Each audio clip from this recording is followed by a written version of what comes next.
And we are back with more on News Talk Saga 960. So very glad you could join us on this edition of the Mark Petronis Show. Well, you've heard a lot of politicians talk about freedom these days, particularly during the Conservative Party leadership campaign. A number of the leaders have spoken about the need for Canada to become even more free than it is. Some people think it's already free.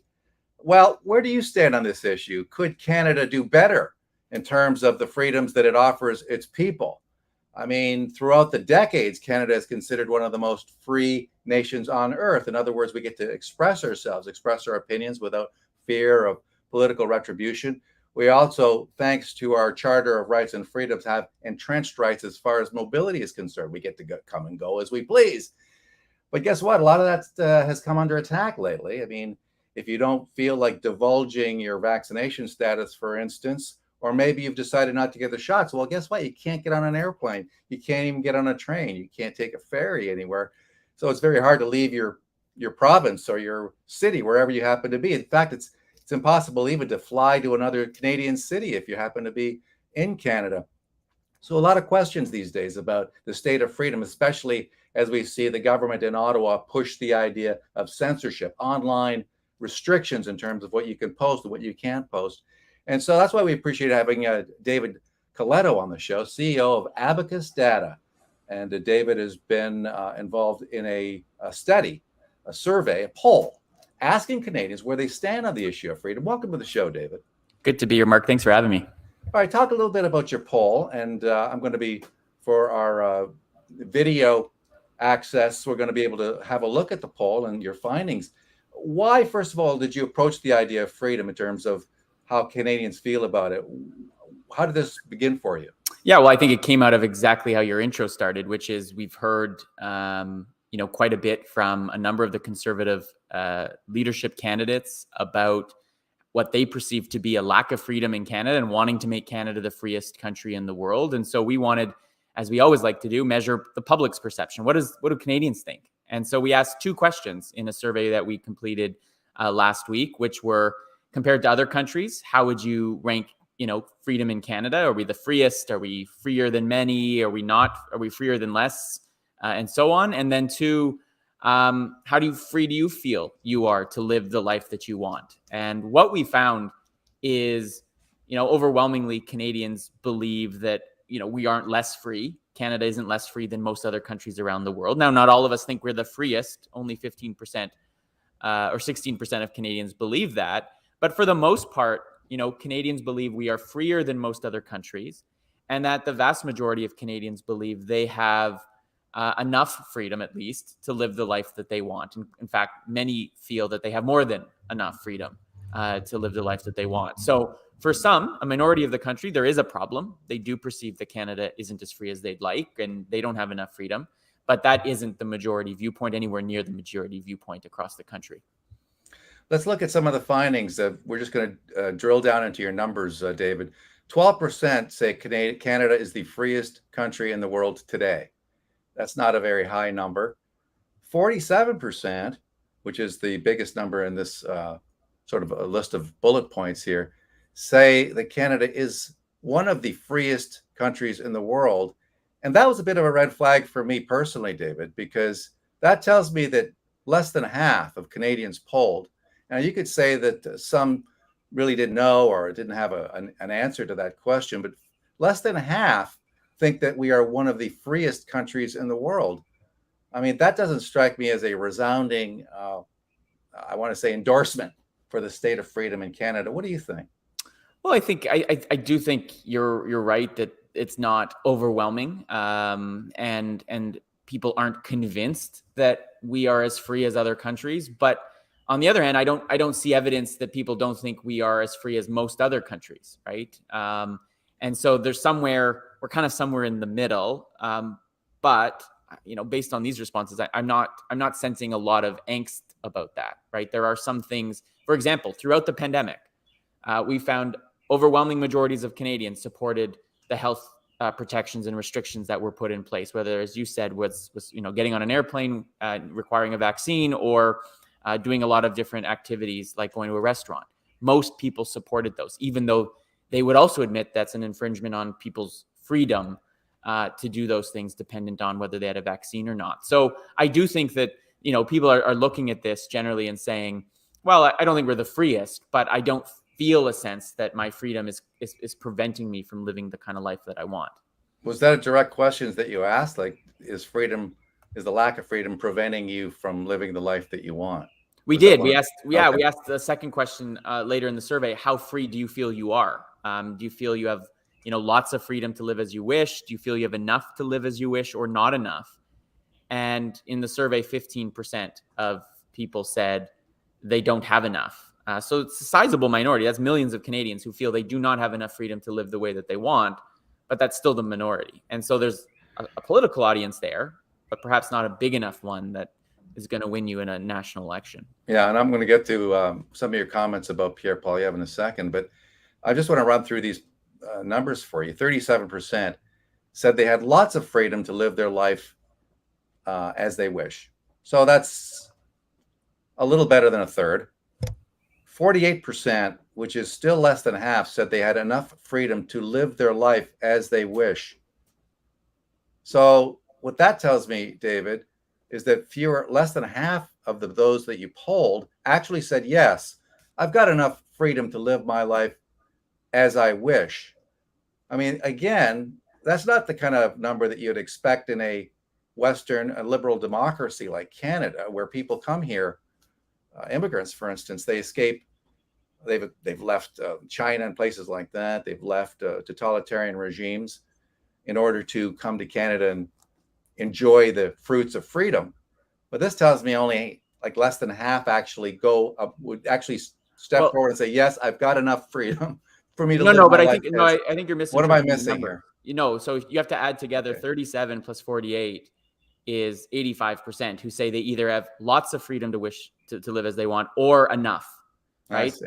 So that means the vast majority of Canadians are saying, I have enough at least to live the way that I want. Would I like more? Sure.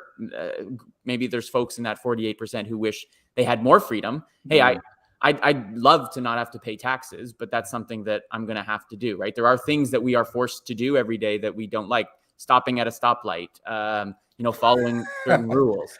I don't think, no, really, people thought that. They said, well, like, I'm not free, obviously, to commit a crime. I mean, you've got to live within the rules of the country.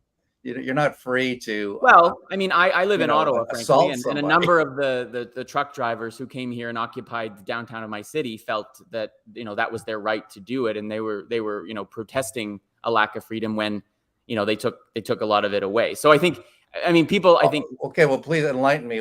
You weren't free to move around. I mean, in what way were you locked into your homes like they did? Well, no, I wasn't, because I don't live downtown. But if you ask a few of my colleagues who do, I had female colleagues of mine who felt afraid to leave her own condo. And you talk to a lot of people who live downtown. They weren't free to sleep at night because people were honking horns and shooting fireworks off and having a party outside their room when they were clearly not allowed to do so. Well, if you've been involved in any kind of a strike action or anything like that, strikers will be happy to inconvenience people, and I don't think a whole lot of people would say, you got to end striking, labor actions. I mean, those things are designed to inconvenience people in one respect or another in order to push their point. Sometimes they slow down traffic, or they have demonstrations or whatever, and by and large, this protest was peaceful in terms of, I mean, I can't vouch for people feeling a certain way or being, bothered by the honking, but by and large, this was a peaceful protest, given that nobody was charged with assault or anything like that, or arson, or any of the types of crimes that you would expect would be associated with. I think if you ask people who live in Ottawa, there would be very different opinions about whether people should have been charged, and they are, or whether they weren't. And Ottawa is full of public servants, having lived there myself, who I'm sure were ideologically opposed to what these truckers had to say and what they were pushing. So I'm sure that played into part of their opinion as to whether or not they were inconvenienced or not. But moving on with your numbers here.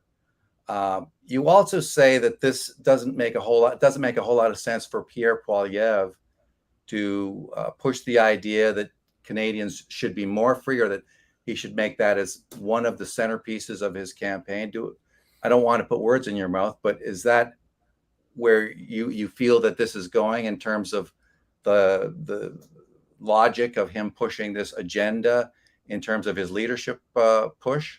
Well, I mean, I think our polling shows that he remains the most popular of the candidates with conservative supporters. So it's seemingly resonating with conservatives. The thing we raise is whether this is going to be a convincing argument to the broader public to expand the conservative tent to allow them to win an election, right? I think when you're saying that Canada isn't free, and that you're going to make it the freest country in the world, and most people at least believe they have enough freedom to live the life that they want, there seems, in my mind, again, someone who does research to help organizations, brands, businesses figure out how to sell to a particular market. Our conclusion is that market is very small, and it may work to help them win the leadership, but it may not be sufficient, and may actually be questioned by people who are wondering why he's talking about this when they don't necessarily feel that it's a problem that needs to be solved, when so many other things are affecting our country. But when you hear Poilievre himself talk about his message resonating with liberals, or when you hear and see some of the huge numbers drawn to his events, wouldn't that run counter to the idea that somehow this is not resonating with Canadians? I mean, there's a reason why he's up front, why he is well ahead of his competitors, and it's because of the message that he's been putting out there. Would you not agree with that? Well, I do. I know. We did a survey a few weeks ago that showed, a majority of the country, when we showed them his video when he launched his campaign, 52% of Canadians agreed with what they heard in that video. So there's no doubt that he has an appeal, and that message finds resonance with people who might not otherwise consider voting for a conservative. I see lots of support for his message around housing and gatekeepers that are preventing people from living the life that they want, or buying a home, or investing in assets that they want because of these so-called gatekeepers that he speaks of. There's definitely an appeal, but I think what this survey potentially shows is that framing his whole campaign around the idea that Canada is not free, when even international observers, I think there was a Freedom House has done year after year, assesses how free different countries are. I think Canada came 5th in 2021 on that measure. So by even external objective measures, Canada is as free as most other countries, and Canadians feel that way. He's going to have to be more convincing, I think. So I'm not saying he doesn't have a platform to speak to Canadians on, or that he won't appeal to many people. This was an assessment to say, well, do Canadians actually feel how they are? And one of the things campaigns can do is change people's minds. So it will be interesting to see, in a year from now, if he does become conservative leader and is out there actively talking about this, does he change people's minds? And maybe he is effective at convincing more Canadians that, in fact, there could be more freedom for them, especially if he were to become prime minister. Well, I think a lot of the people showing up are hearing the message of freedom. And I mean, it'll be interesting to see how many of those freedom indexes still have Canada at number 5, especially when you consider that literally millions of people aren't even able to leave their country because of their vaccination status or their unwillingness to divulge that. We've had among the most draconian COVID mandates in the world. So the idea that somehow we're going to maintain our high levels of freedom in the face of those, and when you add to that the push for censorship by this government, moves to punish people, fine people based on social media posts, and that, of course, is run up against all sorts of opposition in the country, as you're aware, David. So, we'll see if those types of things tend to erode Canada's position. I think over the decades, yeah, absolutely, we've been considered a free country. But when you listen to the speeches of people, for instance, even at the European Parliament, and major media figures around the world, people like Joe Rogan and others, Canada now has become almost a pariah in terms of the way it's treated people, including the convoy truckers. And so it'll be interesting. I think that message will resonate. But it's also something else that you wrote here about 61% of People's Party voters feel that they lack the personal freedom to live as they wish. So, and then among those who think Pierre Poilievre is the candidate who best reflects their values, only 23% said they lack personal freedom. Talk a little bit about the People's Party angle here. You think that Poilievre's opinion or campaign, if you will, resonates with people from the People's Party. People normally, I mean, the Tories have lost hundreds of thousands of people to the People's Party. Granted, they also bring in people who've never voted before, but does it make sense, given that message, that maybe you want to stop the hemorrhaging at least to the People's Party and maybe even repatriate some of those votes?